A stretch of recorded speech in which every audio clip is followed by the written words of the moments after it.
99% ਤੇ ਅਸੀਂ ਤੁਹਾਨੂੰ ਸਰਕਾਰ ਦੇ ਕਰਦੀ ਹੈ सर अगर तो मैं माइनस करे लेकिन वो किसानों तक उन्नी कर गल पहुंच जाए ना सर सुन लो जनाब को सुन लो जनाब फायदा ਤੁਹਾਡੇ ਦੀ ਗੱਲ ਹੈ ਤੁਸੀਂ ਵੇਖੋਗੇ ਮੈਨੂੰ ਘਰ ਕਿਉਂ ਨਹੀਂ ਆ ਕੇ ਸੁਣਾਇਆ नहीं किसान जड़ा ऑनरेबल प्राइम मिनिस्टर ने एक बार नहीं हजारों बारी ये आख्या टीवी के ऊपर चलिया सारी जगह चलता रहता।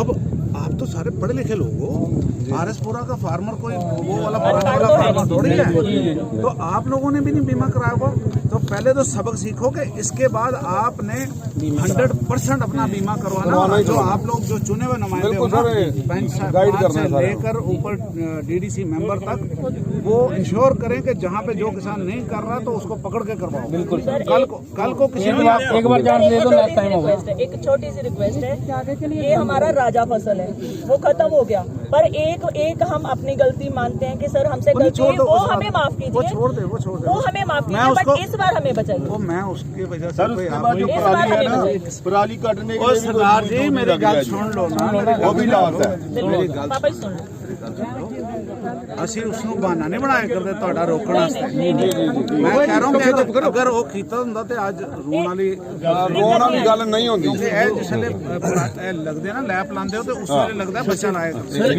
एक मिनट सर, ਇੱਕ ਮਿੰਟ ਨਹੀਂ ਬੱਚੇ ਮਾਫ गल कर रहे हैं ਹੁਣ ਇਹ ਤੁਹਾਡੀ ਜਿਹੜੀ ਫਸਲ ਦਾ ਜਿਹੜਾ ਵੀ ਬਣੇਗਾ जी सर। ਉਸ ਦੇ ਬਾਅਦ ਤੁਹਾਡਾ ਪਰਾਲੀ ਦਾ ਆਇਆ ਕਰਦਾ ਕਿਉਂਕਿ ਅਗਲੀ ਫਸਲ ਨਹੀਂ ਲੱਗਣੀ, ਅਗਲੀ ਫਸਲ ਨਹੀਂ ਲੱਗਣੀ, ਫਾਡਰ ਦੀ ਪ੍ਰੋਬਲਮ ਆਇਆ ਕਰਦੀ ਹੈ, ਬੀਜ ਦੀ ਪ੍ਰੋਬਲਮ, ਬੀਜ ਸਾਡੇ ਫਾਰਮ ਸਾਰੇ ਖਤਮ ਹੋ ਗਏ।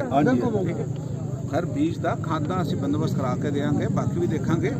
ਔਰ ਉਸ ਦੇ ਨਾਲ ਨਾਲ ਪਰਾਲੀ ਵਾਸਤੇ ਮੈਂ ਦਿੱਲੀ ਵਾਲੇ ਨਾਲ ਗੱਲ ਕਰੇ ਕਰਨਾ, ਡਾਇਰੈਕਟਰ ਸਾਹਿਬ ਮੇਰੇ ਜਿਹੜੇ ਨੇ ਉਹਨਾਂ ਨਾਲ ਇਨ ਟੱਚ ਹਨ, ਜਿਹੜਾ ਉਹਨਾਂ ਨੇ ਆਪਣਾ ਉਹ ਸਟਾਰਟ ਸਪਰੇ ਵਾਲਾ ਅਸੀਂ ਦੇਖੇ ਕਰਨੇ ਕਿ ਸਾਨੂੰ ਮਿਲ ਸਕਦਾ ਕਿੰਨਾ ਮਿਲ ਸਕਦਾ, ਤਾਂ ਕਿ ਇਹ ਪਰਾਲੀ ਵਾਲਾ ਮਸਲਾ ਜਿਹੜਾ ਬਜਾਏ ਹੈ ਪਰਾਲੀ ਤੋਂ ਤੁਸੀਂ 6-7 ਹਜ਼ਾਰ ਰੁਪਏ ਏਕੜ ਦਾ ਖਰਚੋ ਇਸ ਨੂੰ ਵੱਢਣ ਦਾ ਤੇ ਉਹ ਉੱਥੇ ਹੀ ਖਾਦ ਬਣ ਜਾਏ, ਬਲਕਿ ਫਾਇਦਾ ਹੋ ਜਾਏ ਤੁਹਾਨੂੰ। ਠੀਕ ਹੈ, ਮਗਰ ਉਹ ਅਸੀਂ ਤੁਹਾਨੂੰ ਇੱਕ ਅੱਧੇ ਦਿਨ ਦਾ ਹੀ ਤੁਹਾਨੂੰ ਪਤਾ ਚੱਲ ਜਾਣਾ, ਅਸੀਂ ਅਨਾਉਂਸਮੈਂਟ ਵੀ ਕਰਵਾ ਦੇਵਾਂਗੇ। ਠੀਕ ਹੈ, ਕਿ ਸਾਨੂੰ ਕਿੰਨਾ ਮਿਲਦਾ ਕਿੰਨਾ ਨਹੀਂ ਮਿਲਦਾ। सर एक मिनट ਜਿਹੜਾ ਹੈ ਨੇਟਰ ਪਰ ਲੱਗੀ ਦੀ ਹੈ, ਕਿਹੜੀ ਮੁੰਜੀ ਕਿਤੇ ਲੱਗੀ ਦੀ ਹੈ, ਸਬਜ਼ੀ ਕਿਹੜੀ ਕਿਤੇ। बिल्कुल सर, ਤੁਹਾਡਾ ਇਸ ਦਾ ਆਂਦਾ 25-2800 ਰੁਪਏ ਕਨਾਲ ਦਾ ਖਰਚਾ, ਸਬਜ਼ੀ ਵਾਲਾ ਦਾ ਆਂਦਾ 7000 ਰੁਪਏ। ਕਿਸ ਤਰ੍ਹਾਂ ਮੈਚ ਕਰਾਂਗੇ ਅਸੀਂ? ਤਾਂ ਸਾਰਾ ਅਸੀਂ ਇਹ ਦੇਖੇ ਕਰਨੇ ਆ।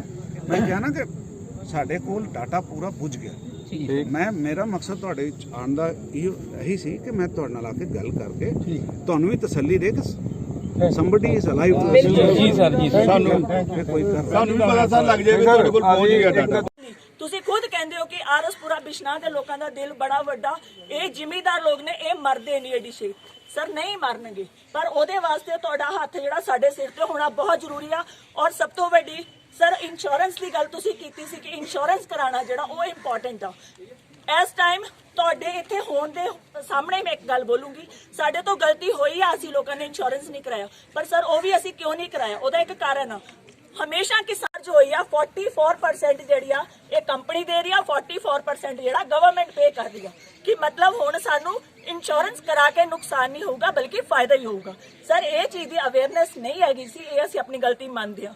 ਤੁਸੀਂ ਇੱਕ ਵਾਰ ਇਹ ਜਿਹੜਾ ਸਾਡਾ ਰਾਜਾ ਖਤਮ ਹੋਇਆ, ਇੱਕ ਵਾਰ ਸਾਨੂੰ ਇਹਦੇ ਤੋਂ ਬਚਾ ਲਓ, ਅਸੀਂ ਆਪਣੀ ਗਲਤੀ ਮੰਨਦੇ ਹਾਂ। ਨੈਕਸਟ ਟਾਈਮ ਅਸੀਂ ਇੰਸ਼ੋਰੈਂਸ ਹਰ ਗ੍ਰਾਹ ਜਾ ਕੇ, ਹਰ ਪਿੰਡ ਜਾ ਕੇ ਇੰਸ਼ੋਰੈਂਸ ਕਰਾਵਾਂਗੇ, ਪਰ ਇਸ ਵਾਰ ਸਾਨੂੰ ਬਚਾ ਲਓ। Thank you so much sir.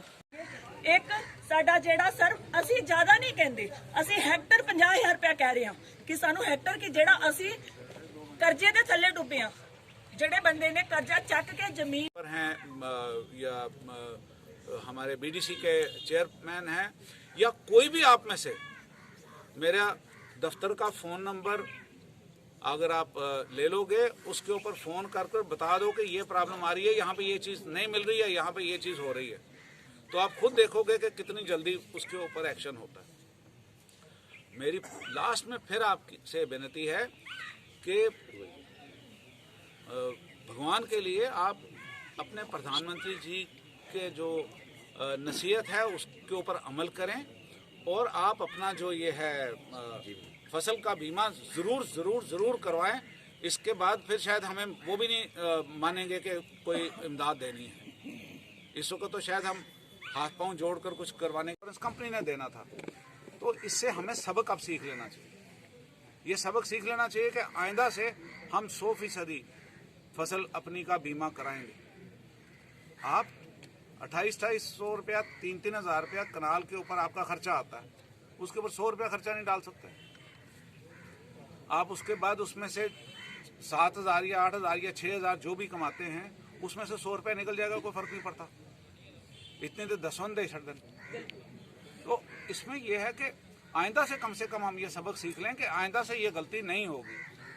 जैसे हमारी डीडीसी मेंबर है ना आप, सरपंच है, जैसे सरपंच मैडम ने बताया ना कि इस गलती से हमको सबक सीख लेना चाहिए। हमारी जो कैलकुलेशन सारी हमने करनी है वो ये करनी है कि सब्जी का क्या गया है। देखे जो आपकी ये मुंजी वगैरह लगती है, इसके बीच में आपका टोटल जो आता है वही 2800, किसी जगह 3,000 आ जाएगा, कहीं 2500 आ जाएगा कनाल का खर्चा। लेकिन जिस वक्त सब्जी लगती है तो 6-7 हज़ार का खर्चा। सब्जी खत्म हुई हुई है सारी। अगर गोभी का मुझको वो दिख रहा है, पौधा दिख रहा है, तो उसमें सारा कुछ निखर गया हुआ सारा। वो ना गोभी हो नहीं बल्कि उठाकर उसको शायद पशुओं को डालना पड़ेगा।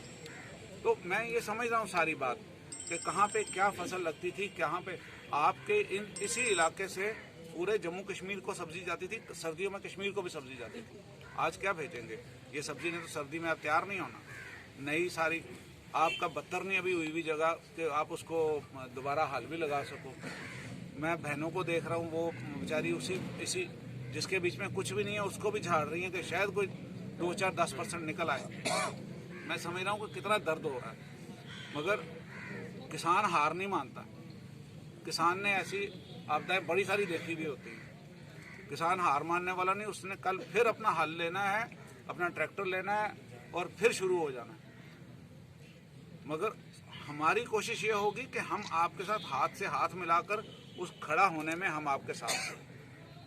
मैं आपको इतना गारंटी देता हूँ कि मेरा डिपार्टमेंट जो एग्रीकल्चर डिपार्टमेंट है वो सारे का सारा आपके साथ टोटल लग जाए। आपकी पराली का मसला बन गया हुआ कि पराली जो इस वक्त लेट गई हुई है, सारी भीग गई हुई है, उसको आपका मजदूर भी उसको 6-6 हज़ार रुपया चाहिए।